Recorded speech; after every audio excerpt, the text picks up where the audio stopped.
Hey friends, and welcome back to The Ragged Life. Over the last 6 episodes, I think you got the point that my family and I love the water. Something else that we love is the forest and the woods. Right now I'm behind our house in the Accomack Backland Road, and one of the charms about this place is the forest, all the trees, all the nature that we have behind us. We've got miles and miles and miles of trails and places to go hiking and awesome trees for kids to build tree houses in. And that for me is something that's very special and of value as we look for our next piece of property. Will we have access to the woods, or at least an area where kids can get connected to the forest and to the trees?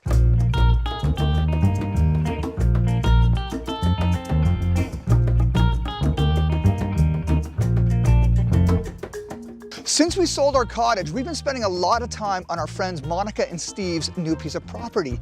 You see, Monica and Steve bought a piece of property that not only has water, it also has a ton of trees. It's a little tiny piece of forest in a little tiny part of Milledgeville called Ragged Point. When we go onto their land, we have so much fun. There's always a reason to celebrate. And of course, there's always a reason to pop a bottle of champagne.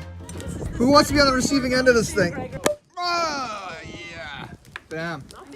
And one of the most special parts of Monica and Steve's land is the fact that our kids love to hang out there. There's so many fun things for us to do and our kids to do and our friends' kids to do on Monica and Steve's property that we continue to go back. They continue to invite us back, in fact. And as it turns out, every time we go to Monica and Steve's land, we light a big fire and we typically eat some sort of really phenomenal meal, usually involving hot dogs, marshmallows, and roasted chicken fingers.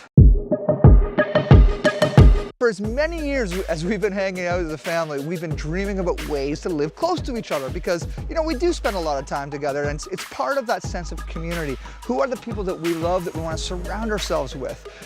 So we always came up with these hilarious ideas of finding ways to live close to each other. So let's talk about places where we wanted to live. We wanted to live uptown.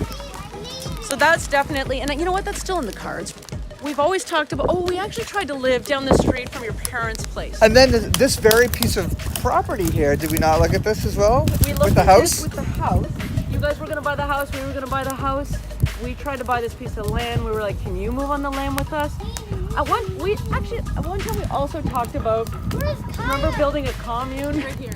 Do you remember that? Could have a shared sauna, shared hot tub. No, I think, actually that's the only thing that's stuck.